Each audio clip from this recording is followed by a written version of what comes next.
اب ذرا اسلامی تہذیب کا ایک تاریخی جائزہ.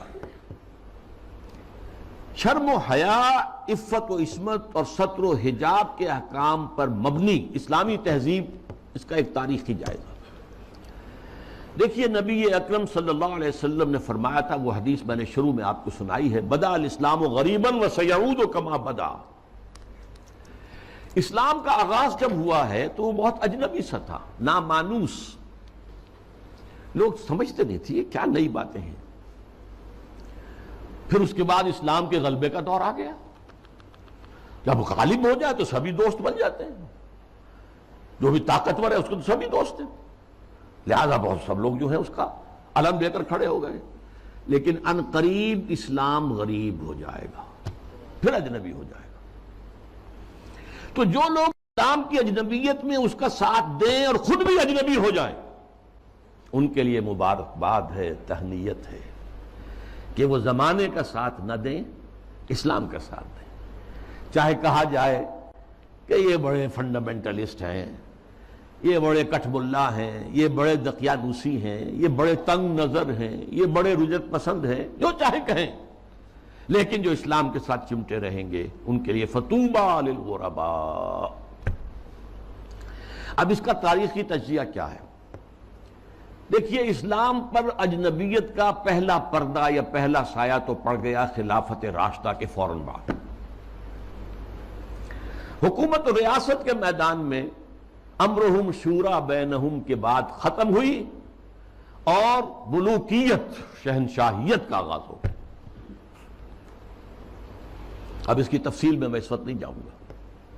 بنو امیہ، بنو عباس، پھر اس کے بعد جو بادشاہتیں بنی، مغلوں کی حکومت، صفویوں کی حکومت، ترکوں کی حکومتیں، یہ تھی.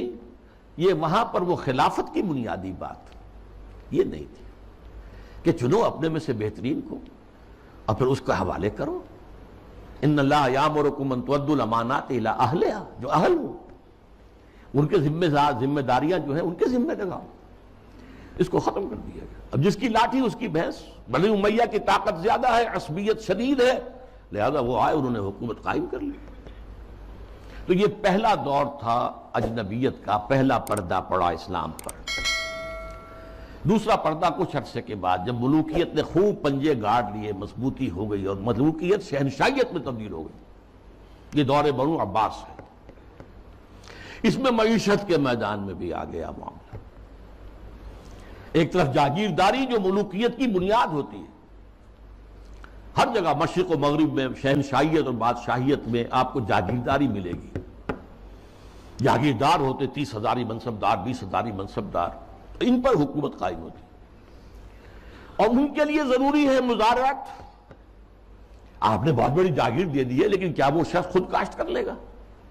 وہ تو کسی کو بٹائی پر کاشت کے لیے دے گا نا. یہ زمین کا سود ہے جو سب سے پہلے اسلام میں داخل ہوا، جس کو حرام مطلق قرار دیتے ہیں امام ابو حنیفہ بھی رحمت اللہ علیہ، جو اصحاب الرائے کے سر خیل ہیں، امام ہیں، اور امام مالک بھی رحمت اللہ علیہ جو اصحاب الحدیث کے سر خیل ہیں اور سب سے بڑے ان کے نمایاں ہیں.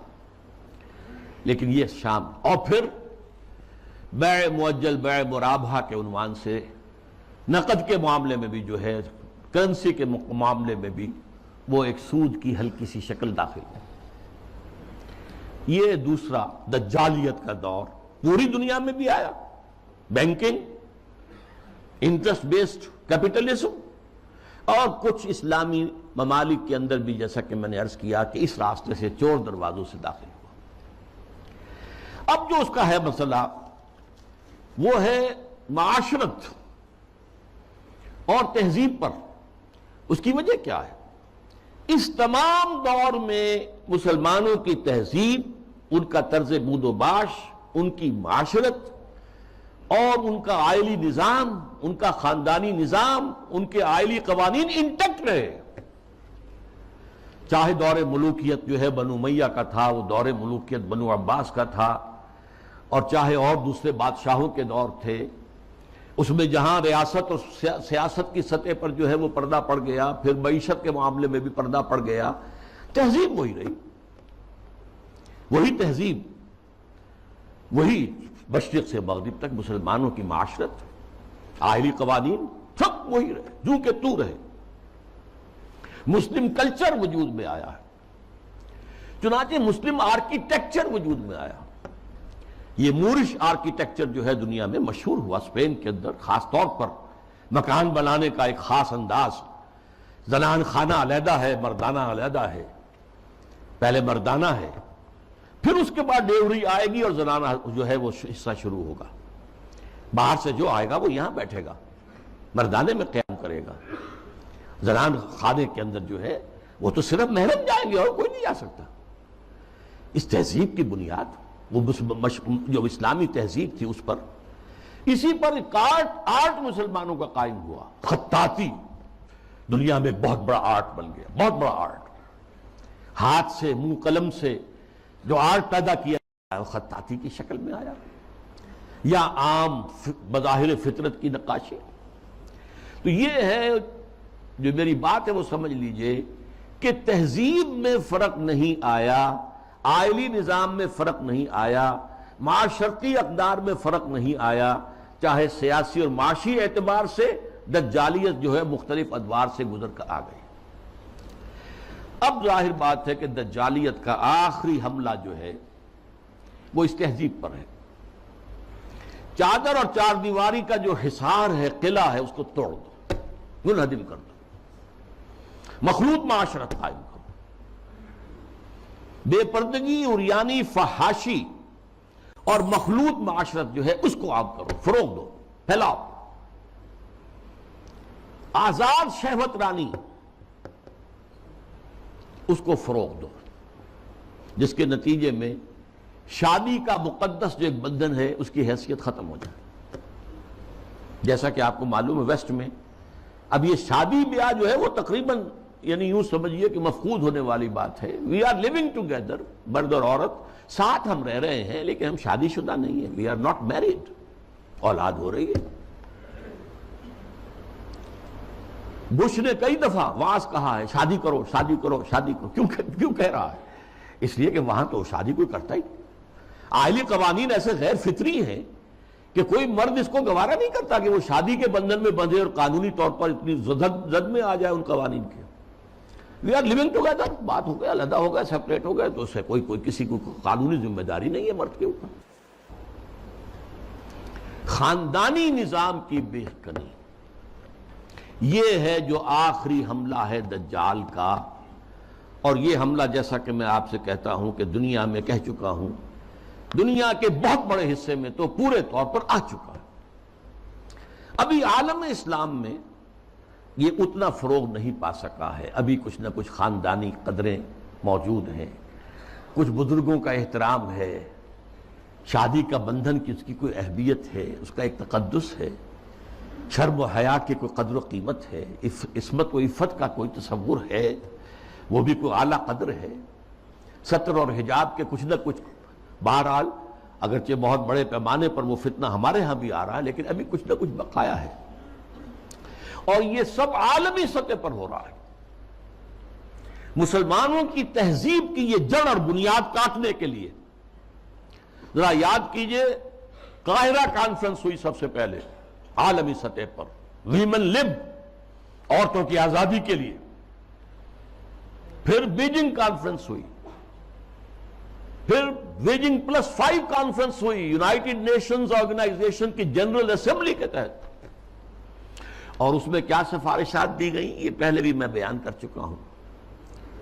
نمبر 1، ہومو سیکسولیٹی کو کوئی عیب نہ سمجھا جائے، یہ بھی انسان کا ایک طبعی تقاضا ہے، مرد مرد سے، عورت عورت سے شہوت رانی کرے، یہاں تک کہ مرد اور مرد کی شادی اور عورت کی شادی، ایک مرد جو ہے وہ شوہر ہے، دوسرا مرد بیوی ہے، ایک عورت شوہر کے درجے میں ہے، دوسری عورت بیوی کے درجے میں۔ اسی طریقے سے یہ جو تم کہتے ہو عصمت فروش عورتوں کو پروسٹیٹیوٹس، یہ بڑا گندا لفظ استعمال کرتے ہو، ان کو اس کو بھی اس کا احترام ہونا چاہیے، وہ بھی ایک پیشہ ہے، ایک محنت ہے، لہذا انہیں کہو سیکس ورکرز، محنت کش۔ جنس کی بنیاد پر محنت کرنے والیاں. آخر کوئی شخص مزدور کام کر رہا ہے، وہ اپنے جو مسل پاور ہے اسے استعمال کر رہا ہے اور پیسہ کما رہا ہے. تو ایک عورت نے اپنے جسم کے ایک اور حصے کو استعمال کیا ہے اور پیسے کما رہی ہے. تمہیں کیا اعتراض ہے؟ کیوں حقارت کی نگاہ سے دیکھتے ہو؟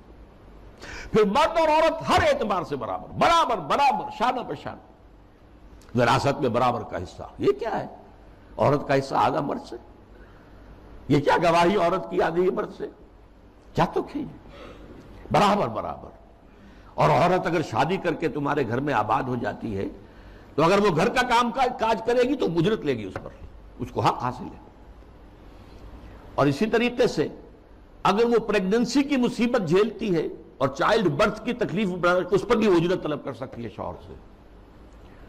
اور نمبر 3، اگر ہم بستری کے لیے مرد جو ہے اصرار کرے جبکہ عورت انکار کر رہی ہو تو اس کو بھی ریپ کہا جائے گا، زنا بالجبر کہا جائے گا، میریٹل ریپ. یہ شادی کے اندر بھی ریپ کا تصور ہے. یہ ہیں وہ چیزیں جو آج عالمی سطح پر بے پردگی، فحاشی، یہ تو یوں سمجھیے کہ اب بڑی پیچھے رہ گئی باتیں. جو میں نے باتیں آپ کو بتائی ہیں یہ یونائٹڈ نیشنز کی جنرل اسمبلی کی سفارشات میں شامل. اب دیکھیے، شریعت کا ہمیں معلوم ہے کہ دار و مدار یا اساس یا بنیاد جو ہے 2 چیزوں پر ہے، بنیادی. 2 اضافی چیزیں بھی ہیں لیکن جو بنیادی ہیں سب کے نزدیک، قرآن اللہ کی کتاب اور سنت اللہ کے رسول کی. یہ سارے قوانین کا جو استنباط کیا جائے گا وہ ان 2 چیزوں سے. 2 اضافی چیزیں کیا ہیں؟ اجماع اور قیاس، اجتہاد. لیکن بنیادی 2 ہی ہیں، قرآن اور سنت رسول. لیکن خاص طور پر جب تہذیب کا معاملہ آتا ہے، تہذیب کے معاملے میں قرآن، سنت رسول، اور سب سے اہم ہے رسول سے محبت، رسول کی تعظیم. وہ مرکز ملت ہے دائم اور قائم ہمیشہ کے لیے. مرکز ملت وہ ہے اللہ کا رسول ہے صلی اللہ علیہ وسلم. ان کی تعظیم میں کمی ہوگی تو دین کی جڑ ختم ہو جائے گی، تہذیب ختم ہو جائے گی. ان کی اطاعت ہی نہیں، اتباع. ان کا اتباع اگر نہیں ہوگا تو تہذیب اسلامی نہیں رہے گی. پھر میں آپ کو اقبال کا شعر سنا رہا ہوں، وہ مصطفیٰ پر اساں خیش را کے دی ہماؤس، اگر برون نہ رسیدی تمام بولا بیست. یہی وجہ ہے. دیکھیے، ویسے تو یہ مضامین سورہ حجرات کے درس میں نے تفصیل سے بیان کیے ہیں. مرکزی شخصیت جو ہے ہمیشہ کے لیے امت مسلمہ کے اندر، باقی چھوٹی چھوٹی قیادتیں ادھر ادھر، کوئی پاکستان میں قائد اعظم بن گیا، کوئی بونگ بندو بن گیا، کوئی اور جو ہے وہ سکارنو جو ہے وہ لیڈر بن گیا، یہ ہے سب. لیکن اصل لیڈر، اصل شخصیت، مرکزی شخصیت پورے عالم اسلام کے اندر وہ محمد رسول اللہ کے صلی اللہ علیہ وسلم. ان سے محبت، ان کی تعظیم، سوء ادب بھی نہ ہو جائے. ان کی آواز سے اوپر اپنی آواز کہیں کر دو گے تو سارے اعمال ہبط ہو جائیں گے. یا ایھا الذین آمنوا لا ترفعوا اصواتکم فوق صوت النبی ولا تجهروا له بالقول كجهر بعضكم لبعض ان تحبط اعمالكم وانتم لا تشعرون. میں تفصیل سے عرض کرتا رہا ہوں کہ صحابہ کے دور میں تو مطلب تھا حضور کی آواز سے اونچی آواز کر کے بات کرنا. اب کیا ہے؟ حضور کی بات کے مقابلے میں اپنی بات لانا. حضور نے تو یہ کہا لیکن میری رائے ہے. واہ، اگر آپ نے مان لیا کہ حضور نے یہ فرمایا ہے تو پھر آپ کون ہیں؟ یہ تمام اعمال صالحہ، ساری تمہارے کرتوت جو بھی تم نے کمائی کی ہے سب ضائع ہو جائیں گے، تمہیں پتہ بھی نہیں چلے گا. بھائی میں نے کوئی گناہ کبیرہ تو نہیں کیا، میں نے کوئی اور نہ زنا کیا، نہ شراب پی ہے، نہ کچھ اور کیا ہے. انتم لا تشعرون، تمہیں شعور بھی نہیں ہوگا اور تمہاری ساری جو بھی اب تک کی کارگزاری ہے، تمہارے اعمال ہیں، وہ سب ہبط ہو جائے. اب دیکھیے اس پر 2 pronged حملہ ہو رہا ہے مغرب سے. نمبر 1، محمد صلی اللہ علیہ وسلم کی شخصیت کو مجروح کر دو. یہ کام پہلے بھی ہوا ہے لیکن یہ بڑے مصنفین کی کتابوں میں ہوا، بڑے محدود پیمانے پر ہوا. اب جو ہوا ہے آپ نے دیکھا توہین رسالت کا معاملہ اور جتنے بڑے پیمانے پر حضور کے کارٹون بنا کر شائع کیے گئے، انہوں نے دیکھ لیا ہے ٹھیک ہے عالم اسلام کا رد عمل کیا ہے، کوئی جلوس نکل آئے، کوئی توڑ پھوڑ ہو گئی، کوئی اپنا ہی بگاڑا ہے، ہمارا کیا بگاڑا۔ اس اعتبار سے غور طلب بات یہ ہے، ایک وار جو ہے کاری کیا ہے انہوں نے اور دیکھ لیا کہ ہے کوئی تھوڑے سے لوگ ہیں، کوئی دقیانوسی ہیں، کوئی جذباتی ہیں، ویسے بھی وہ لوگ عام طور پر ان پڑھ ہیں یا مولوی ملاٹے ہیں، بس ان کا اثر انہوں نے قبول کیا ہے۔ کسی حکومت نے کوئی قدم اٹھایا؟ کس نے نہیں۔ حضور کی شخصیت کو بس کر اس کا ایک بہت بڑا مظاہرہ یورپ کے کتنے اخبارات نے وہ شائع کر دی اور کسی طرح سے کوئی معذرت نہیں۔ اور دوسرا معاملہ یہی ہے کہ حدیث کا استخفاف کرو اور سنت رسول جو ہے وہ اس کی حجیت کو ختم کر دو۔ اب دیکھیے اس پر جو ہے تفریق بین اللہ والرسل، اس کی پشت پر پورا عالم مغرب ہے، یہودی بھی، عیسائی بھی، اور سب سے بڑھ کر عالمی میڈیا، اس سے بھی بڑھ کر civil supreme power on earth the United States of America, وہ اس کی پشت پر ارب ہا ارب ڈالر خرچ کیے جا رہے ہیں این جی اوز پر، اور ان این جی اوز کا کام کیا ہے؟ مسلم تہذیب کی بیخ کا نہیں۔ یہ جو ہنٹنگٹن نے کہا ہے کہ یہ ذرا لوہے کا چنا ہے، اس کو چبانے کے لیے ذرا لوہے والے دانت ہی چاہیے، ان الحدید بالحدید یفلح، لوہے کو تو لوہا ہی کاٹ سکتا ہے۔ نظام تعلیم کے اندر بنیادی تبدیلیاں کر دی گئی۔ پھر آغا خان فاؤنڈیشن کو امتحانات اور نصاب وغیرہ کا معاملہ ان کے حوالے کر دیا گیا۔ یہ سارا کیا ہے؟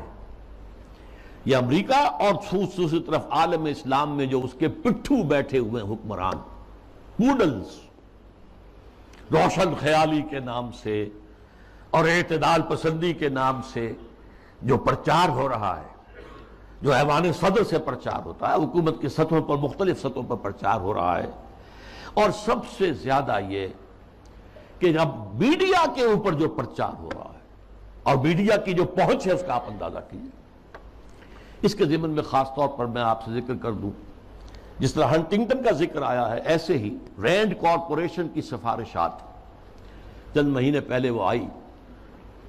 یہ سب سے بڑا ٹاپ کا تھنک ٹینک ہے امریکہ کا۔ اس نے تجزیہ کیا ہے، اپنے لوگوں کو بتایا، اپنی حکومت کو بتایا ہے کہ مسلمان سب ایک جیسے نہیں ہیں، مسلمان چار طرح کے ہیں۔ نمبر ایک ہے فنڈامنٹلسٹ، جو اسلام کو صرف ایک مذہب نہیں سمجھتے بلکہ ایک سیاسی، معاشی اور سماجی نظام بھی سمجھتے ہیں۔ ان سے تو ہماری جنگ ہے، ان سے ہماری دشمنی ہے، انہیں ہر قیمت پر ختم کرنا ہی کرنا ہے، یہ فنڈامنٹلسٹ ہے۔ نمبر دو پر ٹریڈیشنلسٹ ہیں، روایت پسند علماء، ان کے مدرسے ہیں، قال اللہ قال رسول ہے، انہیں نظام سے کوئی بحث نہیں ہوتی، تو یہ فی نفس ہی تو یہ کوئی خطرناک نہیں ہے، لیکن اگر کہیں یہ فنڈامنٹلسٹ کے ساتھ مل جائے تو بہت خطرناک ہے۔ اس کی وجہ کیا ہے کہ انہیں جو ایکسپوژر حاصل ہوتا ہے، ہر جمعے کو لوگ آ رہے ہیں کھچے ہوئے، کوئی اور جماعت جو ہے، کوئی سیاسی جماعت چھوٹا سا جلسہ بھی کرے گی تو کتنے کھکیڑ بول لے گی، پوسٹر شائع کرے گی، کوئی ڈنڈورا پیٹے گی، کچھ اور کرے گی، اشتہار اخبارات میں دے گی۔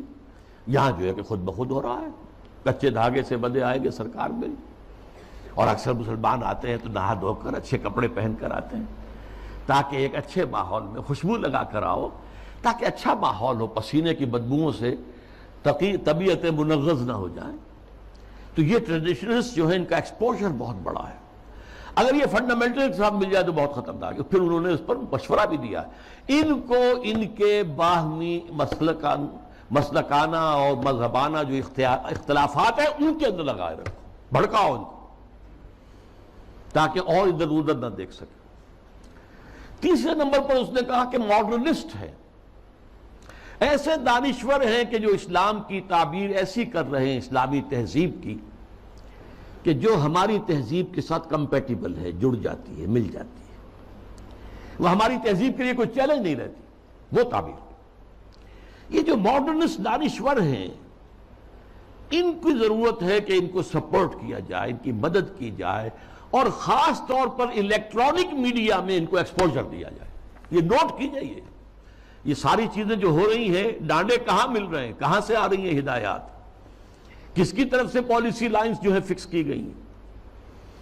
میڈیا پر ان کو ایکسپوجر دیا جائے، اس لیے کہ ظاہر بات ہے مسجد میں تو کوئی ان کی بات سنے گا نہیں، کون کھڑا ہونے دے گا ان کو ممبر پر، لہذا ان کے لیے ذریعہ جو ہے اس سے کہیں زیادہ وسیع اب ذریعہ ہمارے پاس میڈیا کا ہے، اس پر ایکسپوجر دو۔ چوتھے انہوں نے کہا کہ مسلمانوں میں بھی بڑی تعداد ہے جو خالص سیکولر ہو چکے ہیں، وہ تو ہمارے ہیں ہی ہیں، وہ سمجھتے ہیں کہ یہ نماز روزہ ہے تو بس انفرادی مسئلہ ہے، کوئی کرے نہ کرے، لیکن یہ ہے کہ اس کا ریاست سے، حکومت سے، قانون سے، تہذیب سے، تمدن سے کوئی واسطہ نہیں۔ تو یہ چار کیٹیگریز میں سے یہ 2+2 ہو گئے، ماڈرنسٹ اور سیکولرسٹ تو ہمارے ساتھی ہیں، اور یہ فنڈامنٹلسٹ اور ٹریڈیشنلسٹ، انہیں ٹیکل کرنا پڑے گا، سب سے بڑھ کر فنڈامنٹلسٹ کو، جو اسلام کو ایک نظام سمجھتے ہیں، سیاسی، معاشی، معاشرتی نظام، اور اس کے بعد یہ کہ یہ جو ٹریڈیشنلسٹ ہیں جن کا کہ اثر و رسوخ عوام کے اندر ہے، تو ان کو جو ہے اپنے باہمی اختلافات میں الجھائے رکھا جائے۔ اب میں چند مثالیں آپ کے سامنے پیش کر رہا ہوں، اس کے جو مظاہر ہیں۔ ظاہر بات ہے کہ وہ تو مثالیں تو بے شمار ہو سکتی ہیں، لیکن اس وقت میں چند مثالیں دوں گا۔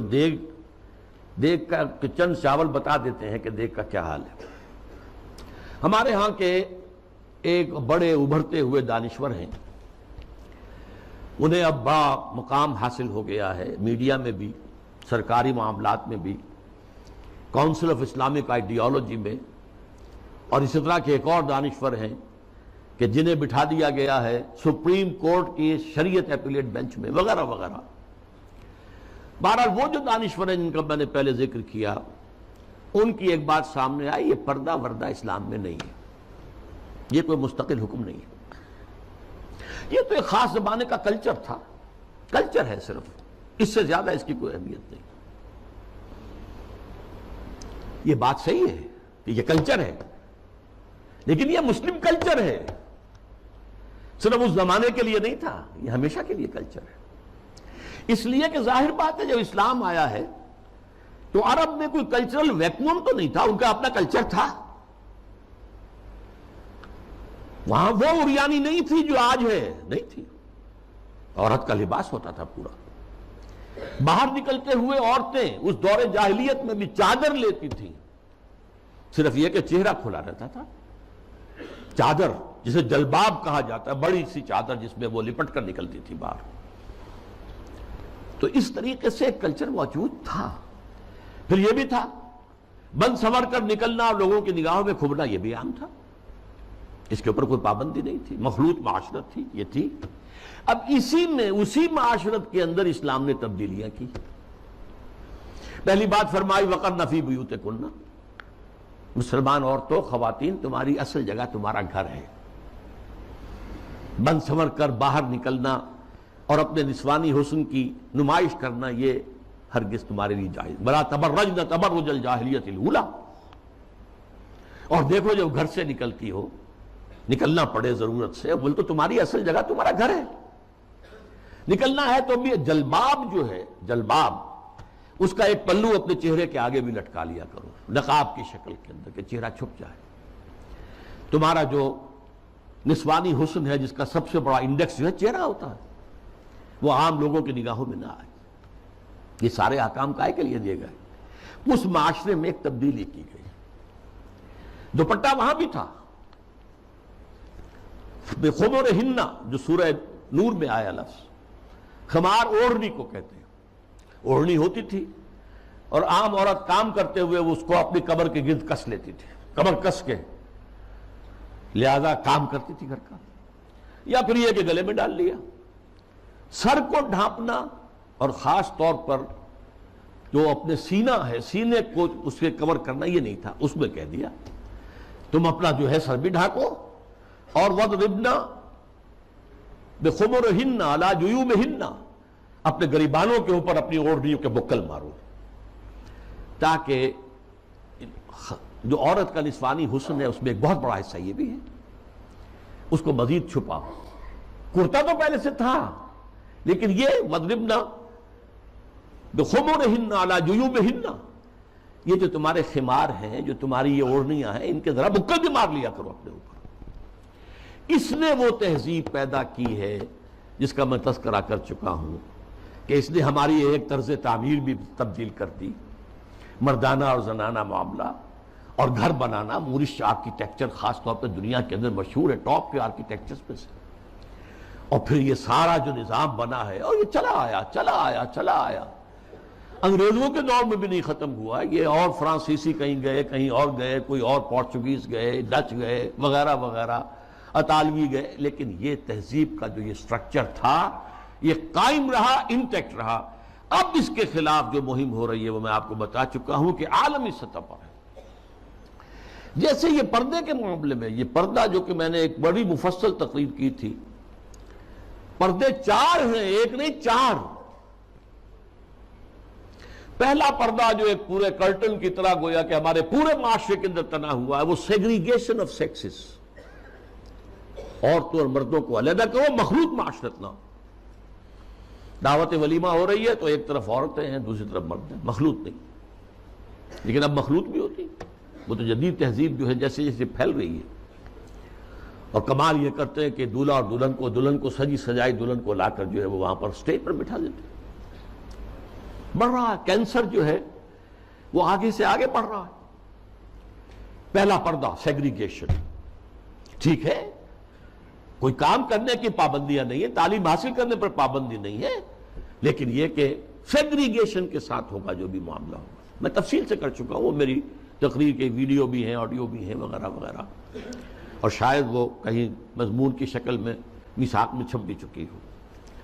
اگلا پردہ کیا ہے کہ عورت گھر سے نکلے تو یا جلباب کے اندر لپٹی ہوئی ہو، اور یا یہ ہے کہ پھر اسی کی ایک شکل بن گئی، وہ لپٹی ہوئی بھی ہو، اپنے چہرے کے اوپر ایک اس کا حصہ پلو لٹکا بھی لے، اسی کی شکل بعد میں برقعے کی شکل میں آ گئی، آسانی ہو گئی۔ جلباب میں ہے تو آپ کا ایک ہاتھ جو ہے عورت کا وہ چادر کو سنبھالنے پر لگے گا، صرف ایک ہاتھ فری ہوگا۔ اگر آپ نے برقع اوڑھ لیا ہے اور نقاب بھی ڈالا ہوا ہے، دونوں ہاتھ فری ہیں۔ ڈاکٹر کے ہاں جانا ہے، بچے کو لے کر دکھانا ہے، بچے کو گود میں لیا اور ایک ہاتھ میں بوتل لے رکھی ہے دوا کے لیے، ورنہ یہ ہے کہ معاملہ مشکل ہو جائے گا۔ تو برقع اس کی ایک ارتقائی شکل ہے۔ تیسرا پردہ 4 دیواری، گھر کے اندر صرف محرم داخل ہوگا، نہ محرم نہیں جائے گا، چاہے وہ آپ کا داماد ہے، لیکن داماد کی محرم صرف اس کی بیوی ہے، آپ کی ایک بیٹی ہے، دوسری بیٹیاں اس کی محرم نہیں ہے۔ ساس محرم ہے اور آپ کی بیوی آپ کی محرم ہے، وہ اگر آئی ہوئی ہے اپنے میکے میں ٹھیک ہے، لیکن یہ کہ اندر جو دوسری لڑکیاں ہیں وہ نامحرم ہیں، سالیاں جو ہیں وہ تمہاری محرم نہیں ہیں۔ یہ تیسرا پردہ ہے۔ چوتھا پردہ ہے ستر، محرموں کے سامنے بھی پورا جسم نہیں کھول سکتے، صرف چہرہ، سر کے بال بھی نہیں، ہاتھ اور پاؤں، یہ ستر کہلاتا ہے۔ یہ تیسرا پردہ ہے۔ ان 3 چیزوں کے علاوہ کوئی جسم کا حصہ باپ کی نظر پہ بھی نہیں آنا چاہیے، بھائی کی نظر میں بھی نہیں آنا چاہیے، مستور رہے گی گھر کے اندر بھی مسلمان عورت۔ اس کے بعد جو ہے وہ صرف شوہر کا معاملہ ہے۔ یہ 4 پردے ہیں اسلام میں، اس تہذیب کی بنیاد آج اس کی بے خکنی کی جا رہی ہے، ختم کیا جا رہا ہے، اور یہ ماسٹر سٹروک ہے، اسلامی تہذیب کی جڑ کھود دینے والی شے ہے۔ جیسے کہ میں نے عرض کیا کہ ایک کلچر تھا، اس کلچر کے اندر کچھ اضافہ کر دیا گیا۔ ایسے ایک مثال حج کی ہے، حج تو دور جاہلیت میں بھی ہو رہا تھا، بس یہ تھا کہ تلبیہ میں انہوں نے شرک شامل کر دیا تھا، لبیک اللہم لبیک لبیک اللہم لبیک لبیک لا شریک لک لبیک الا شریکا تملکہ وما ملک، میں حاضر ہوں پروردگار، میں حاضر ہوں، تیرا کوئی شریک نہیں سوائے اس شریک کے کہ جس کا تو ہی مالک ہے، اس کے پاس جو اختیارات ہیں وہ بھی تیرے ہی اختیار میں ہیں۔ یعنی وہ جو عیسائیوں کی تثلیث ہے 3 میں 1 1 میں 3، تو اس تلبیہ میں توحید بھی ہے اور جو ہے شرک بھی ہے، وہ ختم کر دیا گیا۔ اب تلبیہ کیا ہے؟ لبیک اللہم لبیک لبیک لا شریک لک لبیک ان الحمد والنعمت لک والملک لا شریک لک. بس یہی اصلاح کی گئی نا. تلبیہ پہلے بھی تھا، اب بھی طواف حرم کا پہلے بھی تھا، اب بھی ہے بیت اللہ کا. آپ جانا ہے، منا میں ٹھہرنا ہے، اور پھر اس کے بعد جو ہے وہ جانا ہے عرفہ، میدان عرفات میں. اس میں کیا غلطی ہو گئی تھی کہ قریش کہتے تھے کہ ہم تو حرم کے متولی، ہم حدود حرم سے باہر نہیں جا سکتے، وہ صرف منا میں ٹھہرتے. اس کو روک دیا گیا. ثم افیضوا من حیث افاض الناس، جاؤ تم بھی وہیں پر، تمہارا کوئی خاص مقام نہیں. عرفہ جو ہے الحج علی عرفہ، حج تو نام ہی عرفہ کا ہے، وقوف عرفہ جو ہے اس کا رکن اعظم ہے. باقی تمام مناسک میں سے جو بھی چھوٹ جائے گا اس کا کوئی نہ کوئی جو ہے آپ اس کا ازالہ کر سکیں گے، لیکن اگر عرفہ رہ گیا، وقوف عرفہ نہیں ہوا تو حج نہیں ہوا. تیسرے یہ کہ وہ جب منا میں بیٹھتے تھے، قیام کرتے تھے 2 یا 3 دن، اس میں اپنے آباء و اجداد کے قصے، ان کی حمد، ان کی ثنا، ان کے بیان. اب کہہ دیا گیا نہیں، فاذکروا، اللہ تعالیٰ کا ذکر کرو. فاذکروا اللہ کا ذکرکم آباءکم، جیسے تم اپنے آباء و اجداد کا تذکرہ کرتے تھے، اب اس کو چھوڑو، دفع کرو، اب اللہ کا ذکر کرو. قیام عرفہ کے اندر اللہ کا ذکر کرو. تو دیکھیے وہ چیز جو موجود تھی اسی میں اضافے کے ساتھ، کمی کے ساتھ حج کے مناسک بنا دیے. تو اس اصول کو اگر سمجھ لیا جائے تو وہ بات کہ یہ کلچر ہے، یہ ٹھیک ہے، حقیقت ہے، کلچر ہے. لیکن جاہلی کلچر میں کچھ چیزیں اضافہ کر کے اس کا اسلامی کلچر بنایا گیا ہے. یہی جو صاحب ہیں ان کا کہنا یہ بھی ہے کہ موسیقی اسلام میں حرام نہیں ہے. مزامیر کے ساتھ، سازوں کے ساتھ موسیقی جائز ہے. اچھا، ایک ان سے بھی بڑے دانشور ہیں، بڑی محترم شخصیت ہے ہماری قومی سطح پر. انہوں نے کہہ دیا کہ اسلام میں شراب حرام نہیں ہے. شراب پی کر نشے میں دھت ہو جانا، مدہوش ہو جانا حرام ہے. دلیل یہ کہ شراب کے لیے حرام کا لفظ قرآن میں کہیں آیا ہے؟ بتاؤ. اب بتائیے ڈھٹائی کا کیا علاج ہے؟ قرآن شراب کو رجس من عمل الشیطان قرار دے رہا ہے، شیطانی عمل، ناپاک. فاجتنبوہ کا حکم دے رہا ہے، اجتناب کرو اس سے، بچو اس سے. فہل انتم منتہون کی دھمکی سے باز آتے ہو کہ نہیں آتے؟ وہ کہہ رہے ہیں کہ حرام کا لفظ تو نہیں آیا، تو مطلقاً شراب حرام نہیں ہے. وہ حملہ کیا ہے؟ احکام حرمت شراب تدریجاً آئے ہیں، اس میں کوئی شک نہیں ہے. قرآن میں وہ آیت بھی ہے کہ اس میں کچھ نفع کا پہلو بھی ہے، لیکن اس کا جو نقصان دہ گناہ کا پہلو ہے وہ زیادہ ہے. سورہ بقرہ میں یہ بات فرما دی گئی، چھوڑ دی گئی بات. پھر کہہ دیا گیا نماز کے قریب نہ جانا جب شراب نوشی میں نشے کی حالت میں. اس کے بعد آخری حکم سورہ مائدہ کے اندر آ گیا. پھر یہ ہے کہ اسی پر اگر قیاس کریں تو کہا جا سکتا ہے زنا حرام نہیں ہے. کہاں کہا گیا کہ حرم علیکم الزنا؟ کہیں کہا گیا انما حرم اللہ الزنا؟ کہیں ہے؟ قرآن مجید میں نہیں، حرام کا لفظ تو نہیں آیا. ولا یزنون سورہ فرقان کے آخری رکوع میں جو آیا تو یہ تو اللہ عباد الرحمن، اللہ کے بہت اونچے بندوں کا ذکر ہے. یا ولا تقربوا الزنا، اس کا مفہوم تو یہ ہے کہ جہاں زنا ہو رہا ہو اس مقام کے قریب مت جاؤ، بس.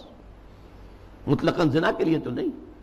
جیسی تعویل پرویز صاحب نے کی کہ ہاتھ کاٹنے کا مطلب کیا ہے. بہرحال ایک اور بات کہی جا رہی ہے اس وقت، سود کھانا حرام ہے، دینا تو حرام نہیں. کہاں قرآن میں لکھا ہوا؟ اب یہ تو سنت ہے جو بتاتی ہے.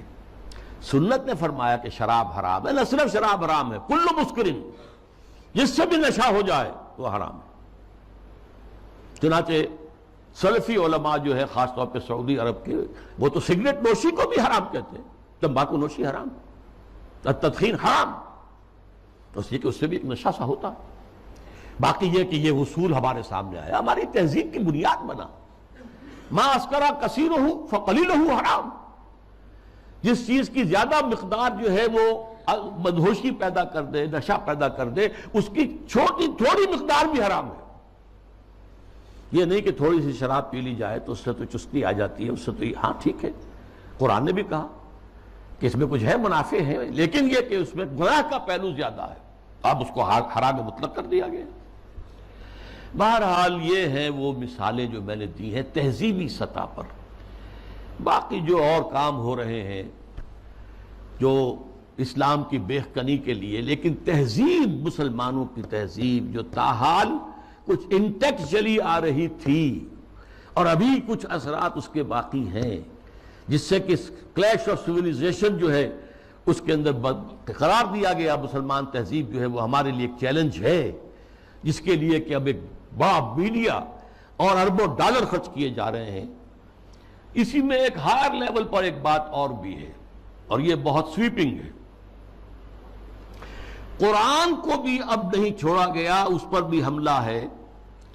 قرآن سے بھی صرف اصول لیے جائیں گے، اسپیسیفکس، معین احکام قرآن کے جو ہے وہ صرف اپنے دور کے لیے تھے۔ اگر زنا کا، شادی شدہ اور مرد اور عورت کا، رجم کا ہے، یہ اپنے وقت کی بات ہے، یہ مطلقاً نہیں ہے، ہمیشہ کے لیے نہیں ہے۔ ہاتھ کاٹ دینا چوری کا، یہ اس دور کے لیے تھا، ہمیشہ کے لیے نہیں ہے۔ اصول لے لو، زنا نہیں ہونا چاہیے، اصول لے لو، چوری نہیں ہونی چاہیے۔ اسپیسیفکس جو ہیں خاص طور پر حدود و تعزیرات کے اندر، یہ صرف اس دور کے ماحول کے اعتبار سے تھیں، یہ چیزیں لاگو نہیں ہیں۔ یعنی سنت تو سنت ہے، آگے قرآن کے اوپر بھی ہاتھ صاف کیا جا رہا ہے، بازی بازی بارش بابا ہم بازی۔ حالانکہ یہ بات نوٹ کر لیجئے کہ یہ ختم نبوت کی نفی ہے، اس لیے کہ تکمیل نبوت و رسالت جو ختم نبوت کا لازمی تقاضا ہے، اس کا مطلب تو یہ ہے کہ ہدایت آخری آ چکی اور دین کی تکمیل ہو چکی۔ الیوم اکملت لکم دینکم واتممت علیکم نعمتی ورضیت لکم الاسلام دینا۔ اگر دین ابھی عثمانی میں مکمل نہیں ہوا تھا اور قرآن جو ہے لفظ لفظ اس کا اگر لازم نہیں ہے تو ابھی نبوت ختم نہیں ہونی چاہیے تھی، پھر تو ابھی وحی کا دروازہ کھلا رہنا چاہیے تھا، جیسا کہ غلام محمد قادیانی نے کہا۔ اگر تو یہ چیزیں جو ہے ابھی اور تمدنی ارتقاء کے ساتھ، حالات کی تبدیلی کے ساتھ خود قرآن کے اندر بھی کوئی رد و بدل ہو سکتا ہے، تو پھر گویا کہ ہم نے ختم نبوت کی مہر توڑ دی۔ اسی لیے یہ ختم نبوت کا فتنہ، اس کی نفی، اس کی مہر کو توڑنا غلام احمد قادیانی اور سنت کی اس طرح کی نفی جو غلام احمد پرویز کے ہاتھوں ہوئی ہے، یہ آپس میں بہت ایک دوسرے سے قریب ہے، حاصل دونوں کا ایک ہی ہے۔ اب جو نتیجہ میں نکال رہا ہوں، اس گمراہی کا جادو جو ہے وہ اب سر چڑھ کر بول رہا ہے، اور ایک عظیم سیلاب کے مانند اسلام کی بچی کھچی تہذیبی اقدار کو بھی ختم کرنے پر تلا ہوا ہے۔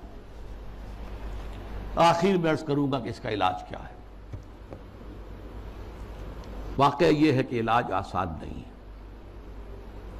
لیکن ہمیں اپنی نجات کے لیے، اخروی فلاح کے لیے اپنی سی محنت اور سعی اور جہد کرنی ہی کرنی ہے، پیسیولی نہیں لینا ہے۔ ہاں باطل کا طوفان ہے، بہت سخت ہے، ٹھیک ہے، لیکن کھڑے رہنے کی کوشش کرنا، بلکہ اس کا رخ موڑنے کی کوشش کرنی۔